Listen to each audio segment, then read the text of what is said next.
বিষয় এখন আছে যেগুলি আমাদের সামনে আলোচনা হওয়া দরকার। আমরা যে সময় দিয়ে অতিবাহিত হয়ে যাচ্ছি, যে সময়ের মধ্য দিয়ে আমরা এখন চলছি, এই সময় সাপেক্ষে বিভিন্ন বিষয় আমাদেরকে এখন জানা দরকার। তার মধ্যে একটা বিষয় হচ্ছে কি, যে আজ মুসলমানদের উপর এত বর্বরতা। আজ আমরা মুসলমানের সংখ্যা অনেক বেশি। যেভাবে আমরা এই ভারতবর্ষে দ্বিতীয় স্থানে রয়েছি সংখ্যায়, অনুরূপ ভাবে আমরা পুরো পৃথিবীতেও কিন্তু জনসংখ্যার হারে অনেক বেশি রয়েছে, দ্বিতীয় স্থানে রয়েছে। তারপরেও কিন্তু আজ মুসলমানদেরকে টার্গেট করে বিভিন্ন কথা বলা হয়, কুকথা, খারাপ কথা। মুসলমানদেরকে টার্গেট করা হয়, মুসলমানদের উপর অত্যাচার করা হয়, আমাদেরকে লাঞ্ছনা ভোগ করতে হচ্ছে রাস্তায় চলাফেরা করতে গিয়ে। অর্থাৎ আমাদের মধ্যে একটা আতঙ্ক এখন ঢুকে রয়েছে। প্রিয় ভাই সকল, আমাদের মধ্যে বিভিন্ন মানুষের মনে এটা প্রশ্ন এসে থাকে বা আসে যে আজ আমরা একজন মুসলিম, আমরা দাবি করি কি আমি হচ্ছে একজন মুসলিম, আমি হচ্ছে একজন মমিন। তো আমি যে বলছি আমি হচ্ছে মুসলিম, আমি হচ্ছে মমিন, তো আমার উপরে এত অত্যাচার কেন করা হচ্ছে? মানুষ আমাদের কি কেন টার্গেট বেশি করছে? এখানে দোষটা কার আছে? যে ভাষা বলে আল্লাহ তাআলা বলেছেন, ওমা আসাবাকুম মিন মুসিবাতিন ফাবিমা কাসাবাত আইদিকুম, অর্থাৎ তোমাদের কাছে যে সমস্ত মুসিবত আছে, যে সমস্ত মুসিবত তোমাদের কাছে আসে, সেটা হচ্ছে তোমাদের দুই হাতের কামাই। অর্থাৎ আমাদের এই কারণে আমরা এমন কিছু কাজ করে রেখেছি যার ফলপ্রসূ আল্লাহ তাআলা আমাদেরকে এমন শাসক দিয়েছেন, কিংবা আমার বাড়ির চারিপাশে এমন আমাকে প্রতিবেশী দিয়েছেন যার মাধ্যমে আমাকে অত্যাচার করা হচ্ছে, আমার উপর অত্যাচার করা হচ্ছে, আমাকে অত্যাচারিত হতে হচ্ছে। অর্থাৎ আমারই কিছু কাজ, আপনারই কিছু কাজের মাধ্যমে কিন্তু আমাদেরকে এই অত্যাচার ভোগ করতে হচ্ছে, এই লাঞ্ছনা গঞ্জনা আমাদেরকে আজ ভোগ করতে হচ্ছে।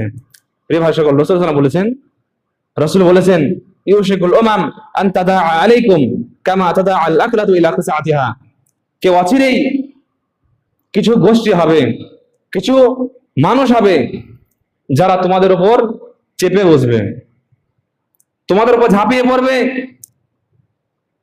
কামা তাদা আল আকলাতু ইলা কিসাতিহা, যেভাবে একজন ক্ষুধার্ত ব্যক্তি খাবার দেখে ঝাঁপিয়ে পড়ে, যেভাবে একজন ক্ষুধার্ত ব্যক্তি যে অনেক দিন যাবত খাওয়া দাওয়া করেনি, সে খাবার পায়নি, যখন সে ব্যক্তি অনেক দিন পর খাবার পাবে তখন কিন্তু সে আর দেখবে না, সে দেখবে না হালাল নাকি হারাম, সে দেখবে না যে সে খাবারটা কার আয়াতে আছে, তার কাছে শক্তি আছে কি শক্তি নেই। বরং সেই ব্যক্তি যখন খাবার দেখবে, সেই ব্যক্তি ঝাঁপিয়ে পড়বে খাবারের কাছে, খাবারের উপর ঝাঁপিয়ে পড়বে যাতে করে সে কিছু খেতে পারে ওখান থেকে। রাসূল বলেছেন অচিরেই কিছু মানুষ হবে, কিছু মানুষ এভাবে আসবে যারা তোমাদের উপর ঝাঁপিয়ে পড়বে, ওইভাবে ঝাঁপিয়ে পড়বে যেভাবে একজন ক্ষুধার্ত মানুষ খাবার দেখে ঝাঁপিয়ে পড়ে। যখন এই কথা শুনে তখন সাহাবায়ে কেরাম রাদিয়াল্লাহু আনহুম তারা প্রশ্ন করলেন, তাদের মধ্যে একজন ব্যক্তি প্রশ্ন করলো, ফাকালা কাইল, একজন ব্যক্তি জিজ্ঞাসা করলো, আমিন কিল্লাতিন ইয়াউমাইদিন আমিন কিল্লাতিন নাহনু ইয়াউমাইদিন, তাহলে হয়তো আমরা তখন অনেক সংখ্যায় কম থাকবো। যখন মানুষরা আমাদের উপর অত্যাচার করবে, যখন মানুষরা আমাদের উপর চেপে বসবে, হয়তোবা তখন আমরা সংখ্যায় অনেক কম থাকবো। তখন রাসূল বললেন না, রাসূল বললেন কি, বাল আনতুম ইয়াউমাইদিন কাসীর, না এরকম হবে না, বরং যখন মানুষরা তোমার উপর চেপে বসবে, মানুষরা যখন তোমাদের উপর অত্যাচার করবে, তখন তোমরা সংখ্যায় কম হবে না, বাল আনতুম ইয়াউমাইদিন কাসীর, সেই সময় তোমরা সংখ্যায় অনেক অনেক বেশি হবে। সংখ্যায় অনেক বেশি বেশি হওয়ার পরেও তোমাদের উপর অত্যাচার করা হবে, তোমাদেরকে অত্যাচারিত হতে হবে। প্রিয় ভাই সকল, কবে কেন?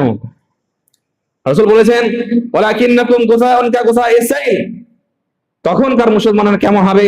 যেভাবে বন্যায় ভেসে আসা, যেভাবে সমুদ্রে ভেসে আসা ফেনা, যার কোনো শক্তি নাই, সেভাবে মুসলমানরা সংখ্যায় অনেক অনেক বেশি হবে।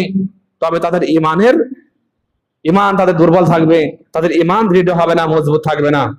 প্রিয় ভাই সকল, আরো বলেছেন ওয়ালায়ানজি আন্নাল্লাহু মিন সুদুরি আদুইকুম আল মুহাবাতা মিনকুম, এবং আল্লাহ তাআলা মুসলমানদের যারা শত্রু হবে তাদের অন্তর থেকে মুসলমানদের ভয়কে দূর করে দেবেন। যখন আমি একজন একা মানুষ, দুই তিনজনের বিরুদ্ধে যখন আমি মারামারি করতে যাই, তখন আমার অন্তরে একটা ভয় থাকে যে আমি হচ্ছে একা, আমি যাকে মারতে যাচ্ছি তারা তিনজন, হয়তো আমি পারবো না। তবে আল্লাহ তাআলা কি করবেন? সেই সময়ে যারা মুসলমানদের শত্রু থাকবে, সেই শত্রুর অন্তর থেকে আল্লাহ তাআলা ভয়কে দূর করে দেবেন। তাদের মনে ভয় থাকবে না যে মুসলমানের সংখ্যা অনেক বেশি, আমি যদি মুসলমানকে মারতে যাই, আমি কোনো ইমানদারকে যদি মারতে যাই, তাহলে হয়তোবা তারা আমাকেও আঘাত করতে পারে। তাদের মনে এই ভয়টা থাকবে না। রাসূল আরো বলেছেন, ওয়ালা ইয়াখযিফান্নাল্লাহু ফি কুলুবিকুমুল ওয়াহান, এবং আল্লাহ তাআলা তোমাদের অন্তরে ওয়াহান নামক জিনিসটা ভরে দেবেন। তখন সাহাবা জিজ্ঞেস করলেন, ওমাল ওয়াহান, রাসূল সাল্লাল্লাহু আলাইহি সাল্লাম, ওয়াহান শব্দ কি, ওয়াহান নামক জিনিসটা কি, এটা আমরা বুঝতে পারলাম না। তখন রাসূলুল্লাহ সাল্লাল্লাহু আলাইহি সাল্লাম বললেন, হাব্বুদ দুনিয়া ওয়া কারাহিয়াতুল মাউত, অর্থাৎ দুনিয়াকে ভালোবাসা, দুনিয়ার মোহে পড়ে যাওয়া এবং মৃত্যুকে অপছন্দ করা। কিয়ামতের পূর্বে যখন মুসলমানদের সংখ্যা অনেক বেশি হবে, তখন বিভিন্ন জাতি মুসলমানদের উপর অত্যাচার করতে থাকবে। তো সাহাবী জিজ্ঞাসা করলেন, হয়তোবা মুসলমানরা কম থাকবে? তখন রাসূল বললেন, না, মুসলমানদের সংখ্যা অনেক বেশি থাকবে। তবে মুসলমানরা এমন হবে যেমন ভাবে বন্যায় ভেসে আসা ফেনা, যার কোনো অস্তিত্ব থাকে না, যার কোনো ওজন থাকে না, যার মধ্যে কোনো দৃঢ়তা থাকে না, তেমন হবে মুসলমান। প্রিয় ভাই সকল, এবং তখন মুসলমানদের ব্যাপারে শত্রুপক্ষের অন্তর থেকে ভয়কে দূর করে দেওয়া হবে। মুসলমানদের মধ্যে ওয়াহান নামক জিনিসটা চলে আসবে। রাসূল বললেন, ওয়াহান হচ্ছে এমন জিনিস, ওয়াহান হচ্ছে দুনিয়ার মোহে পড়ে যাওয়া এবং মৃত্যুকে অপছন্দ করা। আজ আমরা কি সেই দুনিয়ার মোহে পড়ে নাই? আজ কি আমরা মৃত্যুকে অপছন্দ করি না? প্রিয় ভাই সকল, আমরা দুনিয়ার রীতিনীতির ব্যাপারে, দুনিয়ার কার্যকলাপের ব্যাপারে আমরা অনেক জ্ঞানী, আমরা দুনিয়া সম্বন্ধে অনেক অনেক জ্ঞান রাখি। তবে আমরা শরীয়তের ব্যাপারে জ্ঞান আমাদের অনেক কম, অনেক সংকীর্ণ জ্ঞান আমরা রাখি শরীয়ত সম্পূর্ণ, মানে শরীয়ত সম্পর্কে। যদি কোনো মানুষ আমাকে জিজ্ঞাসা করে, আমি হচ্ছে একজন মুসলিম এবং আমি হচ্ছে একজন মুমিন, তো কোনো মানুষ যদি আমাকে জিজ্ঞাসা করে, আপনাকে জিজ্ঞাসা করে যে ভাই আমাকে আপনি কি করেন, ইসলামের কিছু বিধিবিধান, ইসলামের কিছু আহকাম আপনি আমাকে শিখান, তাহলে বা হয়তো আমরা অপারগ থেকে যাব। আমরা ভাবতে লাগবো যে কি শেখানো যায়। আমরা হয়তো বা বলতে পারবো কিছু দু চারটে কথা, তবে আমাদের কথাটা কিন্তু রেফারেন্সের সাথে হবে না, দলিল ভিত্তিক হবে না। আমি দু চারটে দলিল বলতেই পারবো না কোরআন হাদিস থেকে, তারপরেও কিন্তু আমি নিজেকে বলছি আমি একজন পাক্কা সাচ্চা মুসলিম, আমি হচ্ছে একজন পরিপূর্ণ ইমানের একজন মানে মুমিন। যদি আপনাকে আমাকে কেউ বলে যে ভাই তুমি এখনো মুমিন হতে পারো নাই, তুমি এখনো মুসলমান হতে পারো নাই, হয়তো আমরা অনেক অনেক রেগে যাব, আমরা অনেক অনেক রেগে যাব। তবে আমরা কিন্তু নিজেকে পরীক্ষা করে দেখছি না যে আমার ঈমান কতটা পরিপূর্ণ হলো, আমি কতটা আমি মুমিন হতে পারলাম, আমার ভেতরে কি পরিপূর্ণ ঈমানের মাত্রা এসে গেছে কি নাই।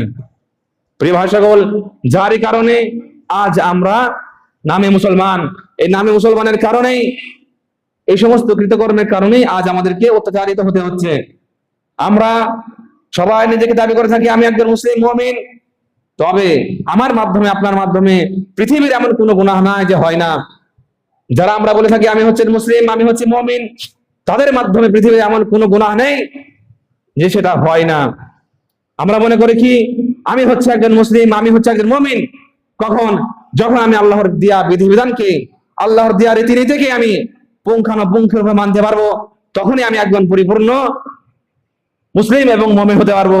তবে আমি যদি গুনাহ করি, আমি যদি সেই শরীয়তকে উপেক্ষা করে চলি, আমি যদি সেই দিনের বিধিবিধানকে আমি যদি উপেক্ষা করে চলি, দিনের বিধিবিধানকে যদি আমি সম্পূর্ণরূপে মানতে না পারি, তাহলে আমি আপনি কেমন মুসলমান হতে পারলাম, আমি আপনি কেমন মুমিন হতে পারলাম।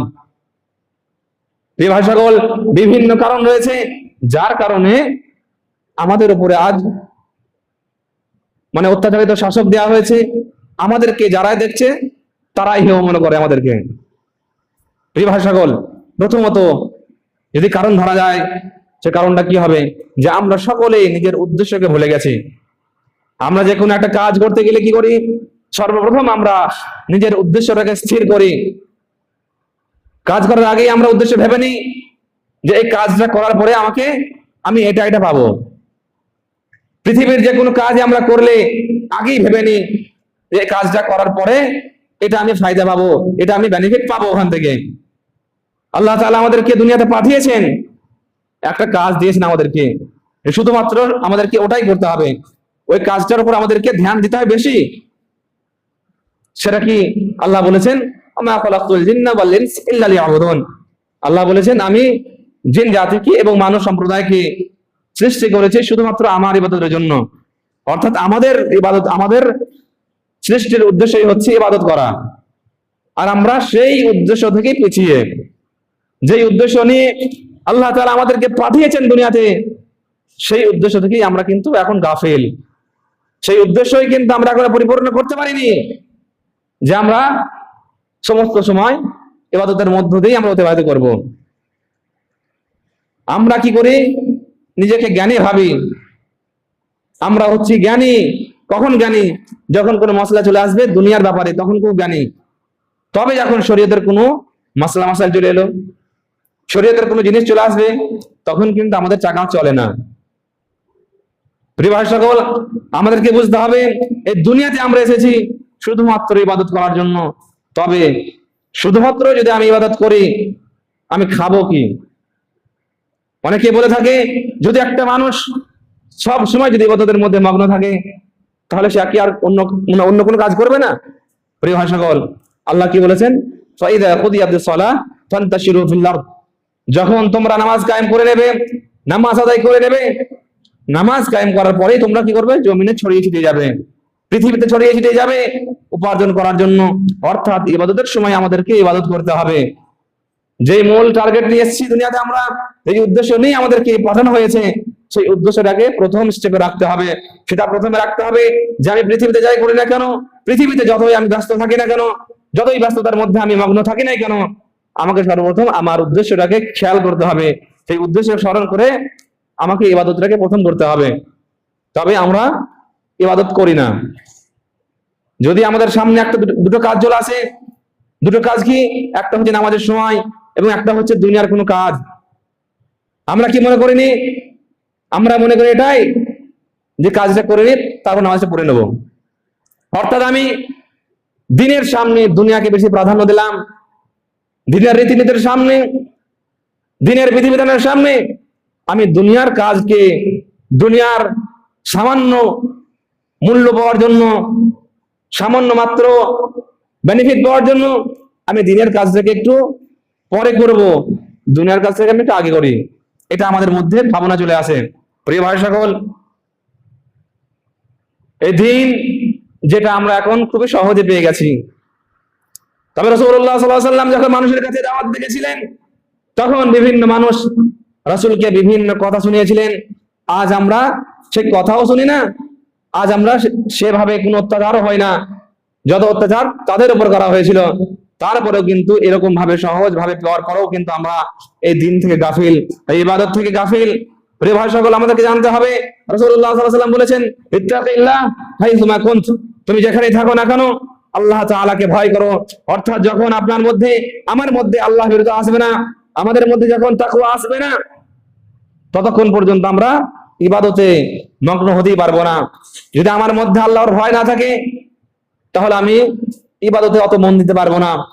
যদি আমার মধ্যে আল্লাহর ভীতি চলে আসে, আল্লাহর ভয় চলে আসে, তাকওয়া চলে আসে, তখন কিন্তু ইবাদতটা করবো কিভাবে? যেভাবে রাসূলুল্লাহ সাল্লাল্লাহু আলাইহি ওয়াসাল্লাম বলেছেন, যেভাবে আল্লাহ তাআলা আমাদেরকে হুকুম দিয়েছেন। প্রিয় ভাই সকল, এটা হচ্ছে প্রথমত যে আমরা নিজেদের উদ্দেশ্য থেকে দূরে চলে গেছি। যে উদ্দেশ্য নিয়ে, যে টার্গেট নিয়ে আমরা দুনিয়াতে এসেছিলাম, যে উদ্দেশ্য নিয়ে আমাদেরকে পাঠানো হয়েছে, সেই উদ্দেশ্য থেকে আমরা অনেক অনেক পিছিয়ে রয়েছি। এরই কারণে আমাদেরকে কি হচ্ছে? আমাদেরকে লাঞ্ছিত করা হচ্ছে, আমাদের উপর অত্যাচার করা হচ্ছে। তবে আমাদেরকে ভাবতে হবে যে আমাদের একটাই পথ, যে আমরা আবার দিনের দিকে ফিরে আসব। যদি আমরা দিনের দিকে ফিরে আসি, আল্লাহ তাআলা আমাদের অবস্থা আবার আগের মতো করে দেবেন, যেভাবে মুসলমান পূর্বে সম্মানিত ছিল। প্রিয় ভাই সকল, দ্বিতীয়ত হচ্ছে এরকম যে আমরা সবাই মুসলমান। আমরা অনেকেই বলি আমি হচ্ছি মুমিন, আমি হচ্ছি মুসলিম। তবে আমাদের মধ্যে অনেক অনেক মানুষ দলে দলে বিভক্ত হয়ে গেছে। অনেক অনেক মানুষ দলে দলে বিভক্ত হয়ে গেছে। কোনো কোনো মানুষ কাজ করার আগে দেখবেন আমরা কি করি? আমরা যে কোনো বিধিবিধান মানার আগে, যে কোনো রীতিনীতি মানার আগে আমরা দেখি যে এই কাজটা যে আমি করছি, এই কাজটার দলিল কেমন আছে, এর রেফারেন্স কেমন আছে। অর্থাৎ দলিল ভিত্তিক আমল আমি করব, দলিলহীন কোনো আমল আমি করব না। দিনের যে কোনো কাজ আমি করব, সেটা কিভাবে করব? সেটা আমি দলিল দেখে করব। প্রিয় ভাই সকল, যদি আমি এভাবেই আমল করি যে আমি আমলে করছি, তবে আমি বুঝতে পারি না যে এই আমলটা আমি করছি, এটা কোরআন হাদিস মোতাবেক হচ্ছে কি হচ্ছে না। রাসূলুল্লাহ সাল্লাল্লাহু আলাইহি ওয়াসাল্লাম বলেছেন, তারাকতু ফীকুম আমরাইন লান তাদিল্লু মা তামাসসাকতুম বিহিমা কিতাবাল্লাহ ওয়া সুন্নাত রাসূলিহি সাল্লাল্লাহু আলাইহি ওয়াসাল্লাম। রাসূল বলেছেন, আমি তোমাদের মধ্যে দুইটা জিনিস রেখে গেলাম, যদি তোমরা ওই দুইটা জিনিসকে পরিত্যাগ করে দাও তাহলে তোমরা পথভ্রষ্ট হয়ে যাবে। যদি তোমরা ওই দুইটা জিনিসকে আঁকড়ে ধরে থাকো তাহলে তোমরা কখনোই পথভ্রষ্ট হবে না। দুইটা জিনিসের মধ্যে একটা হচ্ছে কোরআন, দ্বিতীয়টা হচ্ছে হাদিস। আজ আমরা যে কোনো কাজ করার আগে যদি ভেবে থাকি বা মনের মধ্যে ভাবনা এসে থাকে যে কাজটা করব পরে, আগে দেখিনি কাজটা কতটা ঠিক হচ্ছে, এই কাজটা যে আমি করব, আমি কাজটা করব এমন ভাবে যেভাবে রাসূল বলে গিয়েছেন, যেভাবে আল্লাহ তাআলা আমাকে হুকুম দিয়েছেন, তবে আমাদের ভ্রুক্ষেপ থাকে না, আমরা কোনো ভ্রুক্ষেপই করি না। আমরা কি করি? আমল করেই যাই, আমল করেই যাই। আমরা দেখি না যে যে আমলটা আমি করছি, আমার মাধ্যমে যে কাজটা হচ্ছে সেটা ঠিক হচ্ছে নাকি ভুল হচ্ছে। এবং অনেক মানুষ এমন আছে যারা আমলই করে না। কিছু মানুষ এমন আছে যারা আমল করে এবং ঠিক হচ্ছে না ভুল হচ্ছে তার ভ্রুক্ষেপ করে না। এবং কিছু মানুষ এমন আছে যারা আমলই করে না। কিছু মানুষ এমন আছে যারা শুধুমাত্র নিজের মুখে বলতে থাকে যে আমি হচ্ছি মুসলিম, আমি হচ্ছি মুমিন, তবে তাদের মধ্যে কোনো আমল পাওয়া যায় না। প্রিয় ভাই সকল, আপনি যখন বলেছেন ঈমানের সংজ্ঞা, তখন কি বলেছেন? কওলুম বিল লিসান, অর্থাৎ মুখ দিয়ে বলা, তাসদীকুম বিল জানান, অন্তর দিয়ে বিশ্বাস করা, ওয়া কওলুম ওয়া আমালুম বিল আরকান, এবং আরকানের উপর আমল করা। মুখে বলছি, অন্তর দিয়ে বিশ্বাস করছি এবং কোনো আমল করছি না, তাহলে আমি মুমিন হতে পারলাম কিভাবে? পরিপূর্ণ মুমিন আমি কিভাবে হলাম?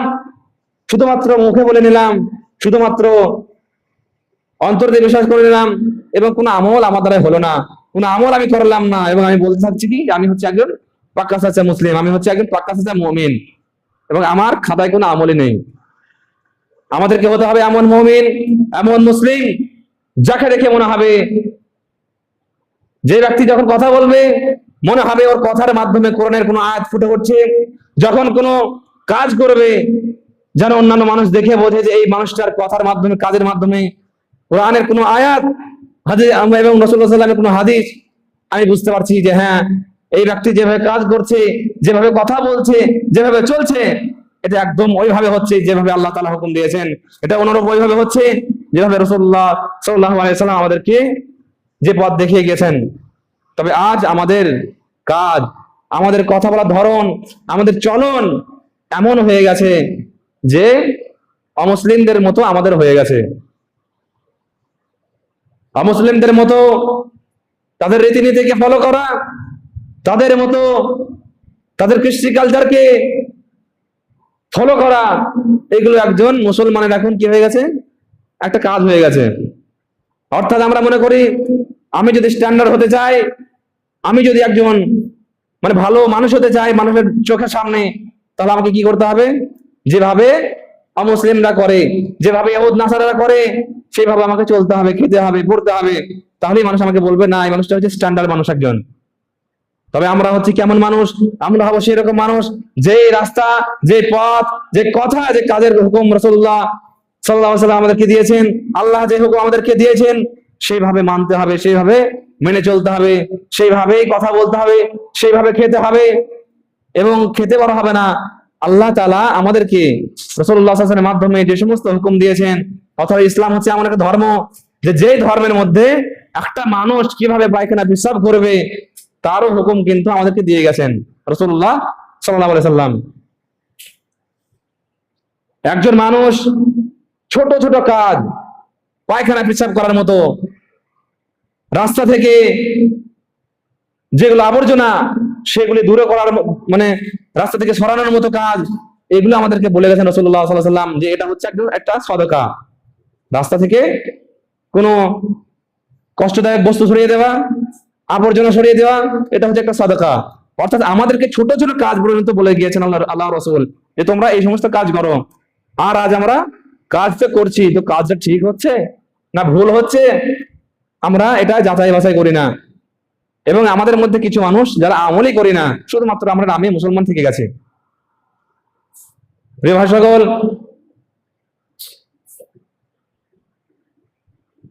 আমরা আজ যে লাঞ্ছিত হচ্ছি তার একটা কারণ এটাও যে আমরা যে সমস্ত ইনকাম করি, পৃথিবীতে যদি প্যাট না থাকতো তাহলে হয়তো মানুষ ইনকাম করতো না।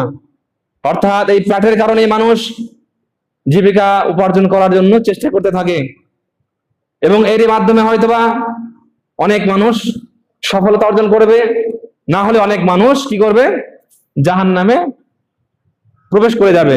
কেমন ভাবে? যে আমরা হচ্ছি এমন মুসলিম যার মাধ্যমে খুবই কম সংখ্যক ভালো কাজ হয়।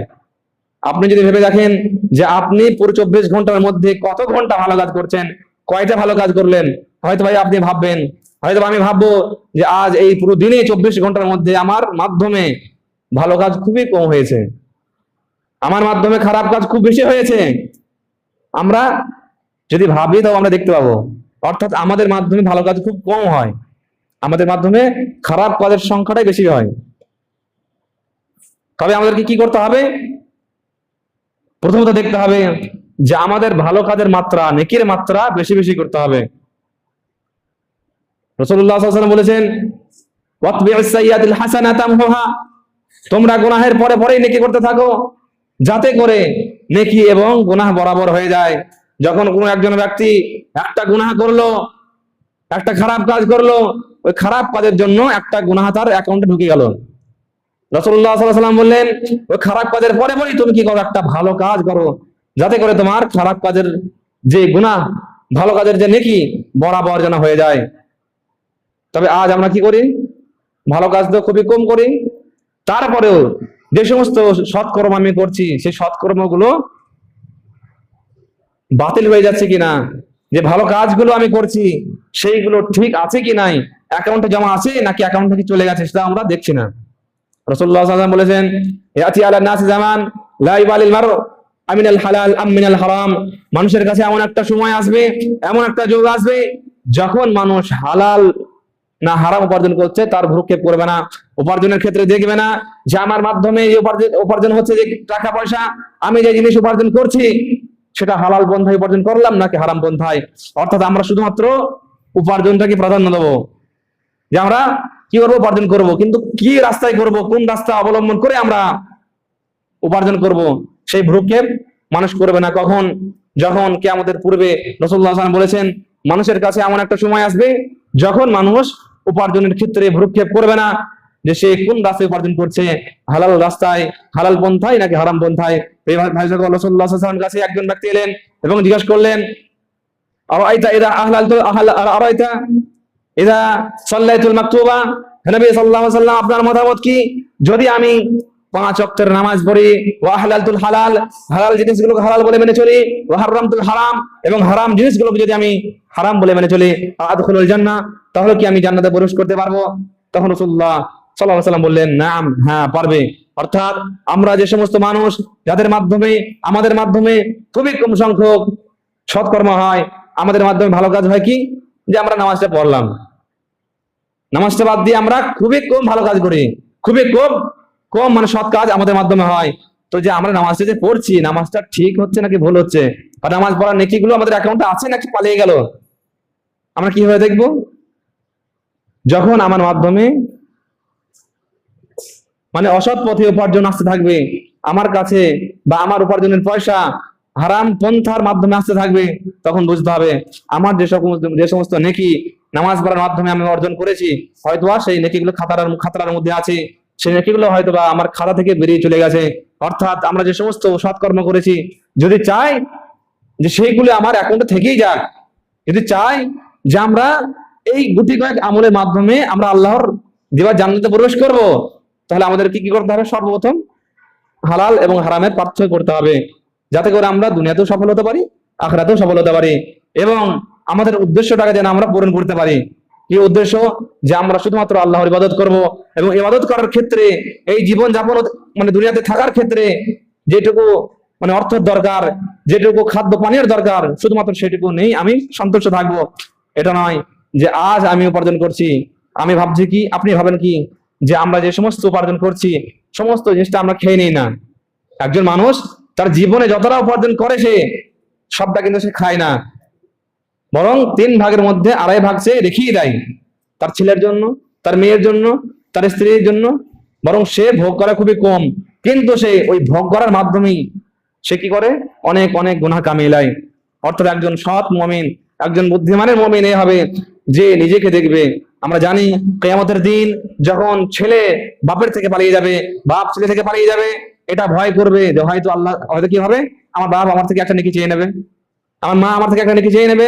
তো সেই জন্য কি করবে, বাপ ছেলে থেকে দূরে চলে যাবে। প্রিয় ভাই সকল, তো কথা হচ্ছে আমরা যেন অন্য জনার ভালো করতে না গিয়ে আমরা যেন জাহান্নামটাকে নিজের নামে না করে নিই।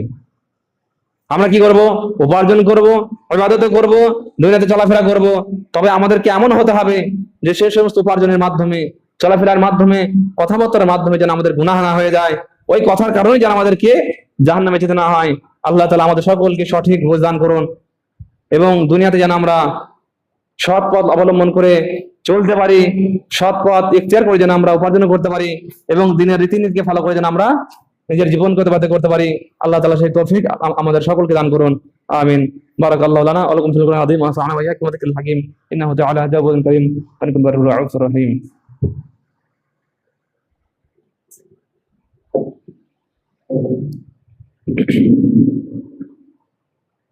আলহামদুলিল্লাহি রাব্বিল আলামিন ওয়াল আকিবাতু লিল মুত্তাকিন ওয়াসসালাতু ওয়াসসালামু আলা আশরাফিল আমবিয়াই ওয়াল মুরসালিন ওয়া আলা আলিহি ওয়া সাহবিহি আজমাইন, আম্মা বা'দ। বিসমিল্লাহির রহমানির রহিম।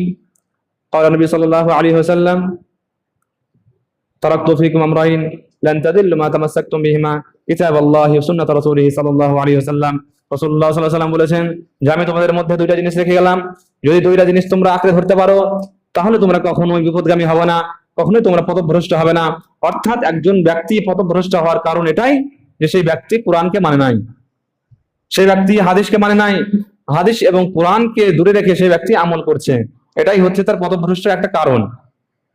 একজন ব্যক্তি ভ্রষ্ট হওয়ার কারণ কি, যে সে আমল করছে, দিনের কাজই করছে, কিন্তু এমন কাজ করছে যে সে জানেই না যে সেই কাজটা কোরআন এবং হাদিস মোতাবেক হচ্ছে কি হচ্ছে না। যদি আমরা এমন মুমিন হই, এমন মুসলিম হই যে দিনের কাজ করে, তবে দিনের কাজটা রাসূল বলেছেন কি বলে নাই, আল্লাহ হুকুম দিয়েছেন কি দেয় না সেই কাজের জন্য আমরা কিন্তু জানি না, তাহলে এরকম মুমিনের হওয়া কোনো উপকারই হবে না, এরকম মুসলিম বা মুমিনের কোনো দামই থাকবে না। আমাদের ইমান সেরকমই হবে, আমাদের ইমান সেরকমই হবে যেরকম রাসূল সাল্লাল্লাহু আলাইহি ওয়াসাল্লাম বলেছেন যে একটা সময় আসবে যখন মুসলমানের সংখ্যা অনেক অনেক বেশি হবে, তবে তাদের ইমান কেমন হবে, গোসা অনকা গোসা ইসরাইল, যেভাবে ফেনা, সমুদ্রের ফেনা চলে আসে, যেভাবে স্রোত যায় সে স্রোতের দিকে দিকে চলে যায়, অর্থাৎ ফেনার কোনো শক্তি নাই যে স্রোতের বিপরীত সে যেতে পারবে। আমরা হচ্ছে সেরকম এখন মুমিন, কাজেই আমাদেরকে ভাবার দরকার রয়েছে যে আমরা আমাদের অবস্থা কিরকম অবস্থায় আমরা রয়েছি। আমরা যে মুমিন এবং আমরা যে মুসলিম নিজেকে বলতে থাকি, তো আমি কত পার্সেন্ট মুসলিম হতে পেরেছি, আমার ইমানটা কতটা মজবুত হতে পেরেছে, আমার ইমানটাকে আমি কতটা দৃঢ় করতে পেরেছি, আমাকে আপনাকে ভাবতে হবে। ইবনে উমর রাদিয়াল্লাহু আনহু একদা বলেছিলেন, হাসিবু ক্বাবলা আন তুহাসাবু, অর্থাৎ তোমার হিসাব নেওয়ার পূর্বেই তুমি তোমার হিসাব নিয়ে দেখো তুমি কতটা উত্তীর্ণ হতে পারছো। আমরা স্কুলে পরীক্ষা দিই, তবে পরীক্ষা দেওয়ার আগেই কিন্তু আমরা একবার টিউশনে পরীক্ষা দিয়ে নিই, কিংবা মাস্টার পরীক্ষা নাই, যে দেখে তুমি কতটা পারছো। কাজেই তোমার তো পরীক্ষা হবে কিয়ামতের দিন, আল্লাহ তাআলা তোমার পরীক্ষা নেবেন তুমি কতটা কি কাজ করেছো না করেছো। তবে ওই পরীক্ষার আগেই তুমি তোমার পরীক্ষা নিজে নিজে নিয়ে রাখো যে তুমি কতটা উত্তীর্ণ হতে পারছো। অর্থাৎ আমরা অনুশোচনা করব, ভাববো যে আমার মাধ্যমে কতটা গুনাহ হচ্ছে, আমার মাধ্যমে কতটা ভালো কাজ হচ্ছে, আমি কতটা সৎ কাজ করতে পারছি। যদি ভাবি যে না আমার মাধ্যমে সৎ কাজ হচ্ছে না, তাহলে আমাকে আরো বেশি সৎ কাজ করতে হবে, ভালো কাজ করতে হবে। যদি ভাবছি যে আমার মাধ্যমে অনেক গুনাহের কাজ হচ্ছে, আমাকে কি করতে হবে, সেই গুনাহের কাজ ছাড়তে হবে। প্রিয় ভাই সকল, রাসূলুল্লাহ সাল্লাল্লাহু আলাইহি ওয়াসাল্লাম বলেছেন, কুল্লু বানি আদম খাতা ওয়া খায়রুল খাতাইনা তাওয়াবুন, আদম সন্তানের আদম আলাইহিস সালামের সমস্ত সন্তানেরা পাপী। অর্থাৎ আমরা যে সমস্ত মানুষ এখানে উপস্থিত রয়েছি, যে সমস্ত মানুষ এখানে উপস্থিত নেই, সমস্ত মানুষ হচ্ছে পাপী। আমাদের মাধ্যমে পাপ হয় না এরকম হতেই পারে না। যতই আমি চেষ্টা করবো পাপ করবো না, এটা পসিবল না, এটা সম্ভবই হবে না যে আমি গুনাহ করবো না, আমার মাধ্যমে গুনাহ হবে না, এটা কোনো সময় সম্ভবই হবে না। অর্থাৎ গুনাহ হতেই থাকবে, যতই চেষ্টা করবো গুনাহ থেকে বাঁচবো, গুনাহ হতেই থাকবে। তারপরেও আমি শ্রেষ্ঠ হতে পারবো, আমি একজন ফজিলত সম্পন্ন মানুষ হতে পারবো কখন? যখন আমি তওবা করব। রাসূলুল্লাহ সাল্লাল্লাহু আলাইহি ওয়াসাল্লাম বলেছেন, কুল্লু বানি আদম খাত্তা ওয়া খায়রুল খাত্তাইনা তাওবুন। আদম আলাইহিস সালামের সমস্ত সন্তানেরা হচ্ছে গুনাহগার, তবে ওই গুনাহগারদের মধ্যে সর্বশ্রেষ্ঠ হচ্ছে যে ব্যক্তি তওবা করে। অর্থাৎ আমি যদি তওবা করি গুনাহের পরে, এ আল্লাহ আমার মাধ্যমে গুনাহ হয়ে গেছে, আমি আর কখনো গুনাহ করব না। যদি আমার মধ্যে এই সিফাতটা থাকে, এই গুনাহবলীটা থাকে যে গুনাহের পরে পরে আমি তওবা করে নিই, তাহলে আমি কি হব? মানুষদের মধ্যে শ্রেষ্ঠ মানুষ আমি হব। অর্থাৎ গুনাহগারদের মধ্যে আমিও গুনাহগার, তবে ওই গুনাহগারদের মধ্যে কিন্তু আমি সর্বশ্রেষ্ঠ হতে পারবো। আল্লাহ তাআলা আমাদের সকলকে বুঝ দিন, যেন আমরা মৃত্যু পর্যন্ত যেন আমরা এই দিনকে আঁকড়ে ধরতে পারি, যেমনটা আল্লাহ তাআলা বলে